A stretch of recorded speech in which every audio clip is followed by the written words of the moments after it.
In general, be ready to not listen to a lot of people, because you're going to hear a lot of no's and don't do that. Uh, but what the world needs is innovation. As a society, we aren't going to get very far unless there's people willing to not listen to people.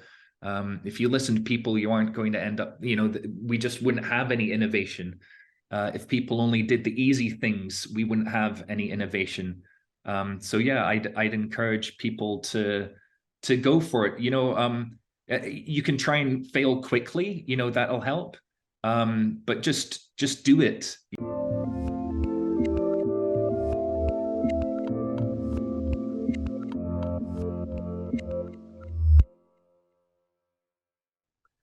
Hey everyone, this is Devin Miller here with another episode of The Inventive Journey. I'm your host, Devin Miller, the serial entrepreneur that's grown several startups into 7- and 8-figure businesses, as well as a founder and CEO of Miller IP Law, where he helps startups and small businesses with their patents and trademarks.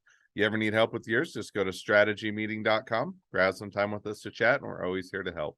Now, today we've got another great guest on the podcast, Sean Hundtofte. And that's as close as I'm going to get to pronouncing it right. But Sean, as a quick introduction, grew up in Scotland and during high school learned computer science. At the same time, his parents were losing their house, but ended up during that period or afterwards worked in a computer vision company for surgeries, I believe, and then got into consumer finance and mortgage bonds. And then during 2008 and 2009, saw people were making mistakes with their credits and how they were dealing with finances and whatnot. So went and got a PhD for, I think it was household finance or something along those lines, became a professor, and then went to work for the federal government for a period of time. After that, joined Better Mortgage, working on their data. Then had an idea for how to automate borrowing and doing it, or began his own startup journey a couple years ago. So with that, hopefully mostly is correct and accurate. Welcome on the podcast, Sean. Hi, thanks for having me. Absolutely excited to have you here. So I just gave a quick walkthrough on what's a much longer journey, but maybe rewinding a bit in time and unpacking it a bit. Tell us how your journey got started growing up in Scotland and learning a bit about computer science. Yeah, well, I guess when I was coming out of school and going to university or making the choice about university, it was the early 90s. Mm.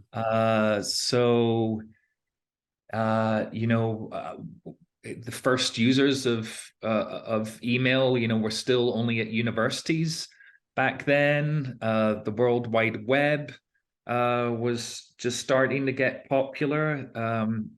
The Netscape browser still existed. And computer science in general was something new. So that sounded more attractive than studying medicine or law. The usual parent recommended paths. And then, yeah, doing computer vision, one subset of AI was particularly interesting, automating things for users and taking it off their hands. And computer integrated surgery is this great area for applying that. So now one question. So you started out doing computer science in high school, learning that. Now during that period, computer vision for surgery seems like it's probably a fairly technical area where you're probably not going to want to make a mistake as far as when surgeries go. Now, did you go to college, undergraduate, university, whatever you want to call it, to study that, or did you just go right out of high school and have the experience and go in the working world, or kind of what was that leap?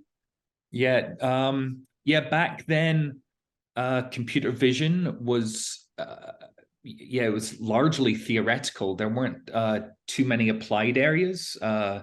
Maybe the military was applying it for guiding missiles. There definitely weren't, self-driving cars. They were all research projects. There was that. So yeah, it was far more in the research domain than in the applied domain back then. Although probably a healthy amount of interchange between industry and academia. So I was in academia. I did an undergrad in comp sci, and my final year project was in recovering three-dimensional models from two-dimensional images. And then I went to grad school as well. And then, ended up, actually have a published paper in some form of computer-assisted surgery, and then left that to start working on Wall Street.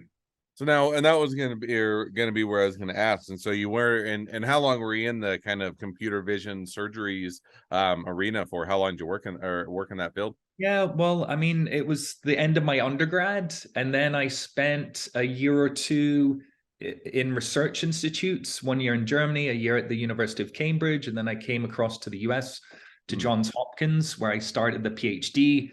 And then, strictly speaking, I was a dropout and dropped out with a master's after a year and a half of classes here. But, doing some research along the way, like I said, a paper or two, and then really applying a lot of the same pattern recognition or ML techniques, but to things like interest rates and interest rate curves. Yeah. Now, how did and that you started to touch on that? How did you get into doing mortgage? In other words, yeah, I get that their data is always data, and you can apply that in a lot of different fashions. But on the other hand, computer vision surgeries and going down that route to mortgages and finance seems like it's a pretty good jump. So kind of what was the prompting or motivation, or kind of what caused you to make that leap or that switch? Well, it seemed like a challenging area, like an area where you are challenged to build a better performing system than other people are building. So instead of having a Robo Cup or whatever they called that tournament with robots playing soccer against each other, and you're competing based on your soccer kicking or your computer vision algorithms, you're doing it, based on money against other Wall Street participants. So that bit seemed fun. It was just a different domain applied to a different set of challenges. And then, like you're mentioning, it is a completely different domain. And so then I started getting interested in the actual finance behind it. And, started, there's like a Series 7 and 63 exam that you do when you're working at one of these investment banks. And then there was the CFA program. Yeah, and ultimately getting interested on the finance side of things is what led me down the path of getting an MBA. And then, working with distressed mortgages, distressed borrowers, and noticing that, as we all know, that humans don't act like the simple, clean models that we have of them as perfectly rational optimizers.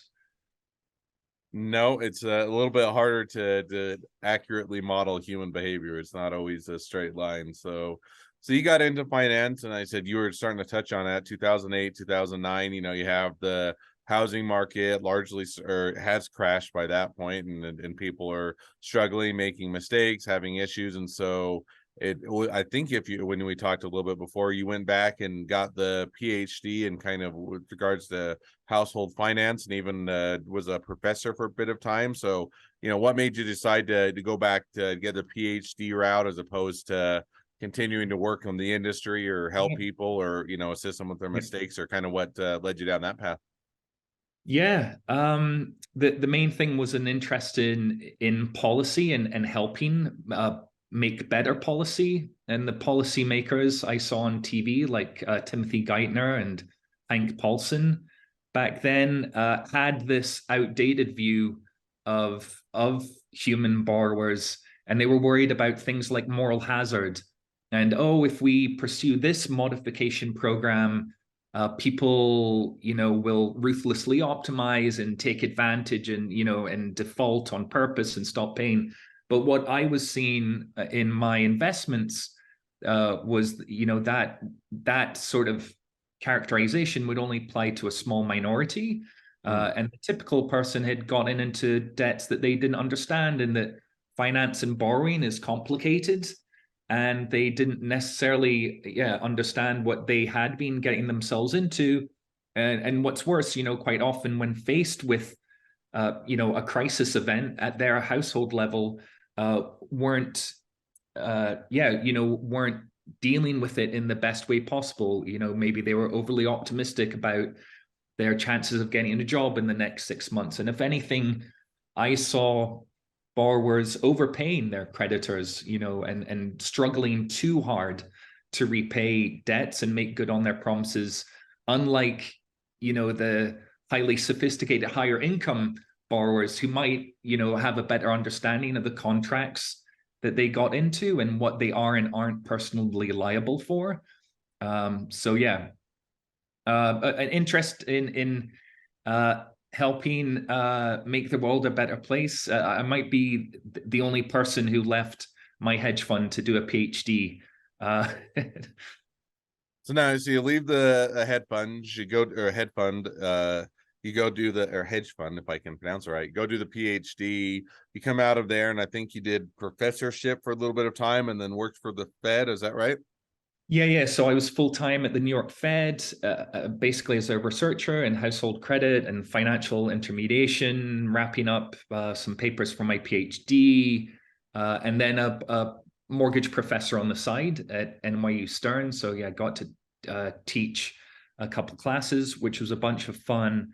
And yeah, and then the to explain the next step, it wasn't too long that I realized, making a change in policy might take longer than what I had time for.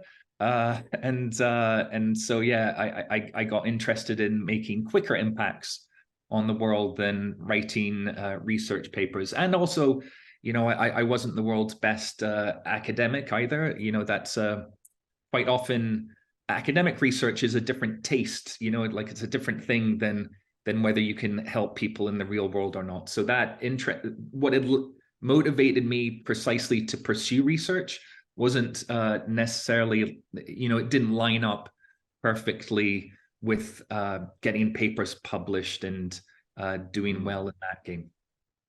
So now, and that makes sense. And, also on the kind of working for the Fed, it's, can be impactful, but it's also can be take a long time to affect change. And there's a lot of bureaucracy and a lot of hoops to jump through.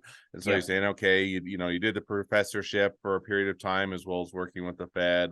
And then, it sounds like at some point you said, okay, kind of, or did that for a period of time. And then you went out back into the kind of the corporate world, so to speak. And I think you worked for Better Mortgage for a period of time. Is that right? Yeah. And so I joined Better as a chief data scientist sort of character. I was called chief economist, but I wasn't, just a guy that you're putting on TV spots or, interviews on CNBC. I was using data to dig into how our loan factory worked and how we could get it to work better, and sort of, like roaming around there.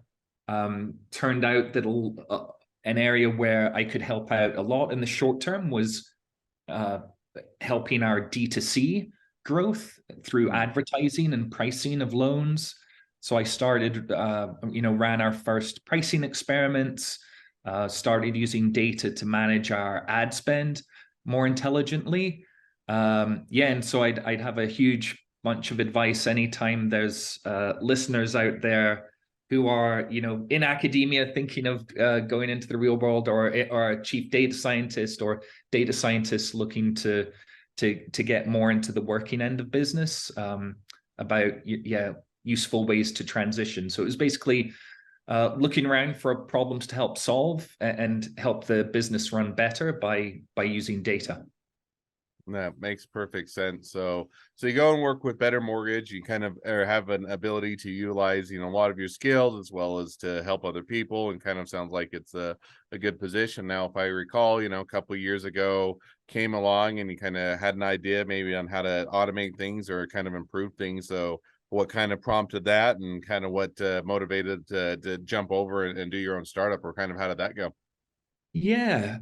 So when I was managing the advertising spend at Better, I guess I got a deep appreciation of the lack of independent, objective borrowing advice for US households. So, back to computer-assisted surgery, someone's got a difficult problem to solve. What do? We work on fancy systems to take that problem off their hands. And you have lots of researchers running at the problem. In borrowing, we don't really have that. We have that in wealth. There are people who will manage your money for you as a fiduciary. But in borrowing, what we have are a lot of great advertising machines like a NerdWallet or a Credit Karma or Lending Tree, Bankrate, all these things you will have heard of that are the top results whenever you search for any borrowing question, like should I refinance my mortgage? The problem is because they're paid for by people in my old position, they're paid for by the lenders. They sort of only have an indirect interest in good borrowing outcomes. It's not necessarily the first and only interest they have. So they're sort of fighting with one arm tied behind their back in a way. They aren't automating the lowest possible cost, because if they tell you, oh, just go with Better, they're going to piss off Quicken, and Quicken costs over $5,000 more per mortgage. They have a lot more money to offer per lead. So, they're in this delicate dance. So I had this crazy idea of building a computer-assisted borrower or, a robo-advisor for debt that automates the best possible advice. And that was the gap I saw. It was also a problem I faced at Better. So, we'd buy leads from these great, well-established businesses, but because of the game that they're playing and the dance that they're dancing, they're in the volume game. They get paid by the quantity of leads they sell. They aren't interested in whether they convert or not, or if they are, they're only interested in it like months from now when you come back and complain, going like, hey guys, all those leads I bought from you in March didn't turn into funded loans. And then you slowly negotiate the prices, and it's this sort of arms race or race to the bottom too as well in terms of quality. So what I would have loved as a low cost dependable lender at Better, I would have loved to have an option or someone that would send me the best leads or pre-qualify them, make sure that they're going after a home that they can afford, look at their debts holistically. So that's what led me to start Solve, and that's the journey we're on. And we've probably been going about a year and a half or so, and live with users for about a year.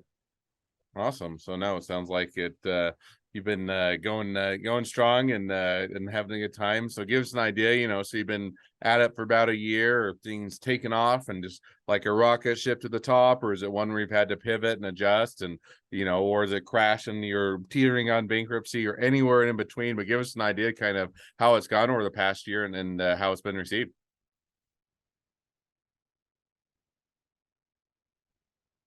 Yeah, it's definitely somewhere in between. It's definitely somewhere in between. We aren't a rocket ship already broken free of orbit. We're at the point, we're pretty close to the stratosphere. We're just about to break through. I think that's to be expected, given that we didn't have customers immediately lined up for what we were building. We did have people asking us to build this, people like Better saying, no, you should just, build this for us. But yeah, we're in the middle of finding our dependable, source of gold in the mine. We have scattered bits of gold, and we're still, looking for the really big ore. But lots of promising success. We have pilots that are getting upgraded, launching more every month. In 2022, our initial focus was on actually helping people, and then figure out how to get paid for it. In 2022, we identified over $9 million in savings for users. So we're sort of past the prove that we can help people phase, and we're in the okay, and let's figure out how to get paid for it in a way that doesn't force us to fight with one arm held behind our back. We're all B2B, so this is all getting sponsored by other businesses. So you can think of a financial planner, startup, or an employer that has employees. Finance and debt is the number one source of stress for most people. Or you can think of a home buying platform where having some, really nifty, quick automated estimates of how to maximize their home buying power, plus the clear actionable recommendations is valuable. So so there's sort of like a broad range of inbound interests, and it's just sort of narrowing down to one dependable source. So we're 5 people. We're remote. I live in New York, so we couldn't really afford to be in New York as a technology company with the amount of money I raised. We have a great team of early, advisors and investors that believe in the mission, as well as the people involved. And the next fundraising round for us will be like a grown-up seed round where we go out and raise a few million, and it's priced, and we get a board and all the grown-up bells and whistles of a much larger venture. And we have lots of interesting technological challenges that we've had to solve. We're using machine learning to, with the data that we have. And so, the more users we have coming through, the better outcomes we get for other users. The more users we have come through, with our marketplace of looking at prices across debts, the better prices we can get with lenders that we're set up directly with, and the more lenders will be interested in that marketplace. So the nice thing about the business is when we break free of Earth's gravity, things will just keep on getting better. We're one of the first to focus, or we are the first to focus on optimizing the best possible debt outcomes, like how to borrow. There's lots of potential partners for us who help with credit scores, but that's the thing that hadn't been done before was like, hey, there's all these different ways to borrow. How do you maximize for this outcome given those ways to borrow, and given where your credit score is today, yada yada. Yeah, sounds like a lot of great work going on, a lot of exciting things, and always fun to kind of be on the cusp of breaking through. And it sounds like that will happen hopefully soon, and it'll even be more exciting from there. So that's awesome. So, well, now as we've kind of caught up to the present day of the journey, and even hearing a little bit about where it's hopefully headed, great time to transition to the 2 questions I always ask at the end of each episode. So we'll jump to those now. So the first question I always ask is, along your journey, what was the worst business decision you ever made, and what'd you learn from it? Yeah, I think it was listening to potential investors' advice. In the first time that I raised money, listening to non-operators' business advice. If there's anyone whose advice you should listen to, it should be other founders, maybe even multiple time founders, or maybe even just people that run businesses. But yeah, I definitely avoid listen, you can think of them as authorities because they're on the funding side of the table. They must have seen lots of startups. But they just, unless you actually live a business and live founding a business, you just aren't going to connect with the actual pros and cons. And so there were a couple things I did by listening to that advice that I kicked myself for. But as CEO, everything's my fault, and so I can't really blame anyone else. But if I was to do it again, I'd say don't listen to any VC's advice. Maybe listen to mine, to not listen to VC's advice. No, I think that's good. And I kind of laugh because it's the same thing. A lot of times people feel like, and I think a lot of times erroneously, you go to a patent attorney and they're going to tell you, or even just an attorney, they'll tell you how to run your business either legally or at. And a lot of the patent attorneys I know, they do a great job of knowing the law and helping, but they have zero business experience, no background. They've never ran their own thing. They've been an attorney. They've worked for a firm their whole life. And so it's, if you're going for them for legal advice, great. They can give you some good, but if you're looking for a business perspective or guidance, to your point, it's much better to go to somebody that's been through that, been successful, built something, and otherwise been able to achieve it, as opposed to someone that is just seen a kind of an outside looking in, which is a totally different experience. So I couldn't agree with you more. Yeah. Make sure that you're getting understand that just because someone's an authority, it might not apply to everything. They're an authority in one area. Like, what's their zone of authority and expertise? Yeah. Absolutely. Okay. Second question I always ask now is, if you talk to somebody that's just getting into a startup or a small business, what'd be the one piece of advice you'd give them? Yeah. In general, be ready to not listen to a lot of people, because you're going to hear a lot of no's and don't do that. But what the world needs is innovation. As a society, we aren't going to get very far unless there's people willing to not listen to people. If you listen to people, you aren't going to end up, we just wouldn't have any innovation. If people only did the easy things, we wouldn't have any innovation. So yeah, I'd encourage people to go for it. You can try and fail quickly. That'll help. But just do it. Yeah.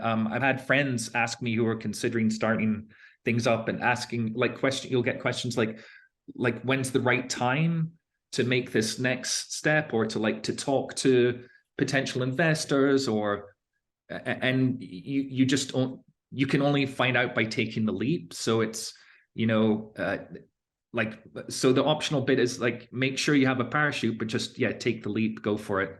And that's how you're going to find out. You'll only be able to tell once you've made the jump. Hey, I think that's a great piece of advice, great takeaway. And I think that, you'll get, it feels like you either get one of two things when you're starting out and talking with people. If you're talking with friends and families, or they tell you it's a terrible idea and never do it, or they'll be too nice and they'll give you support no matter what they think of the idea. You'll get, people that are an arm's length away that are kind of the potential customers. They'll probably give you a more honest feedback. And then you'll get people in the industry that have been doing it a certain way for a long period of time, and they're just going to tell you why it's all wrong, just because that they're used to doing it a certain way, and why would you ever do it anyway else? And so I think that, I love the feedback that you're going to have to be willing and ready to be prepared to get to deal with a lot of no's and feedback and things that it would otherwise discourage you, and you're just going to have to be ready to move forward. So I think that's a great piece of takeaway. Well, now as we wrap up the episode, if people want to reach out to you, they want to be a customer, they want to be a client, they want to be an employee, they want to be an investor, they want to be your next best friend, any or all of the above, what's the best way to reach out to you, contact you, find out more? Yeah, it's to email me at Sean at SEAN at solve.finance. So our domain is solve.finance. We solve finance for other companies' users, and just email Sean at solve.finance. Awesome. Well, I definitely encourage people to reach out, connect, and if nothing else, make a new best friend. So with that, thank you again, Sean, for coming on the podcast. It's been fun. It's been a pleasure. Now, for all of you listeners that are out there, if you have your own journey to share and you'd like to be a guest on the podcast, we'd love to have you. So just go to inventiveguest.com, apply to be on the show. A couple more things as listeners, make sure to click share, subscribe, and leave us a review so we can help even more startups and small business out there along their journey to success. And on that note, if you ever need help with your patents, your trademarks, or anything else with your startup, your small business, feel free to reach out to us and just go to strategymeeting.com, grab some time with us to chat, and we're always here to help. Well, thank you again for coming on the podcast, and wish the next leg of your journey even better than the last. Thank you.